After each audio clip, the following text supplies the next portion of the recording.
Bagi sahabat yang nasionalis pasti sangat menginginkan Indonesia bisa menjadi negara kuat, negara berpengaruh dan menjadi pengendali dunia. Atau dalam bahasa umumnya diistilahkan Indonesia menjadi negara global player. Untuk menjadi global player harus ada yang Indonesia dominasi. Indonesia harus punya alat tawar, Indonesia harus punya alat penggentar, dan Indonesia harus ada yang didominasi. Kita menengok sebentar tentang dominasi pada setiap negara untuk bermain dan untuk mempengaruhi negara lain. Atau bahkan mempengaruhi kawasan. Atau lebih hebat lagi, mempengaruhi wilayah yang jauh dari kawasannya sendiri atau homelandnya mereka. Namun tetap mempengaruhi wilayah negara yang jauh tersebut untuk tunduk, takluk, dan taat.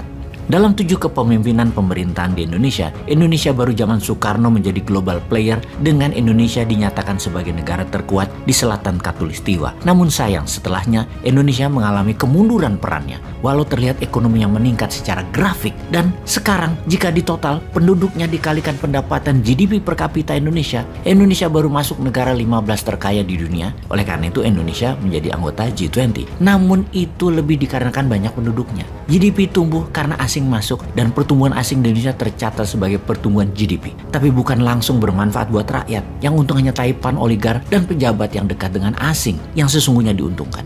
Kalau di anggota top 7 negara besar dunia atau negara anggota G7, negara kaya 7 besar dunia, jauh di atas Indonesia PDB-nya. Untuk itu, segera kita akan buktikan bahwa Indonesia pasti masuk 3 besar dalam 23 tahun ke depan. Kita kembali ke dominasi. Tiongkok mendominasi produksi produk manufaktur dan jaringan distribusi. Ada 80 pelabuhan dunia dikendalikan oleh Tiongkok. Yang akan kita bicarakan di sesi yang lain. Amerika mendominasi digital informasi dan komunikasi dengan internet WWW-nya, WA atau WhatsApp, FB, Instagram, Snapchat, search engine Google, software Microsoft, Oracle. Mereka menguasai 60% satelit dari 8.000 satelit yang ada di dunia ini. Sungguh, 60%-nya itu milik Amerika. Saudi Aramco 40% penghasil minyak dunia. Hollywood menguasai 70% film dunia. Kosmetik dan kecantikan dikuasai oleh Korea Selatan. Militer, alatnya dikuasai oleh Amerika. Yang anggaran militernya per tahunnya sama dengan anggaran militer seluruh dunia jika digabungkan. Industrial military kompleks produsen senjata merupakan 60% senjata dunia itu dikuasai Amerika. Yang kalau dinilai, nilainya adalah kira-kira 20% PDB-nya Amerika. Intinya setiap negara yang ingin diperhitungkan, ditakuti, bahkan negara tersebut harus ada yang didominasi. Ini penekanannya. Kita tambah sedikit informasinya. Dolar merupakan 90% alat transaksi di dunia. Dunia asuransi dan perbankan, 60% adalah negara Eropa Barat yang menguasainya. Mineral tanah jarang, 90% Tiongkok yang menguasainya. Wall Street menguasai 60% uang beredar dalam bisnis. Dan harusnya Indonesia bisa menjadi pengendali dunia karena 40% barang distribusi dunia melewati wilayah maritim Indonesia. Bahkan 85% barang produksi Tiongkok melewati wilayah Indonesia. Juga 80% barang dari dan ke Australia pasti melewati laut Indonesia. Nikel, kelapa sawit, batu bara, emas, dan puluhan tambang mineral, serta produk alam lainnya yang Indonesia miliki adalah top 3 produsen dunia di setiap komunitas tersebut. Namun Indonesia belum menjadi price maker, masih price taker, belum mengendalikan distribusinya, belum bisa mengendalikan harganya. Untuk itu, serial video narasi kita akan terus membahas hal seperti ini, memberikan masukan akan road Indonesia to become global player. Indonesia emas di tahun 2045, Indonesia global player pasti. Video narasi kita akan terus menginformasikan berita tentang politik kawasan atau geopolitik banyak negara. Ada 200 negara di dunia ini yang GDP per kapitanya di atas $12.800. Yang disebut negara tersebut yang di atas 12.800 adalah negara makmur, negara kaya. Indonesia bahkan masih di bawah $5.000 per kapitanya. Masih dikatakan Indonesia itu negara berkembang, middle income country. Tapi segera kita akan ke sana, ke $12.800 per kapita. Atau rata-rata kalau dalam rupiah nilai tersebut saat ini adalah 190 juta rupiah. Pendapatan orang per kapita per tahunnya. Itu baru sangar. Karena Indonesia punya semua sarana untuk menjadikan Indonesia negara kaya.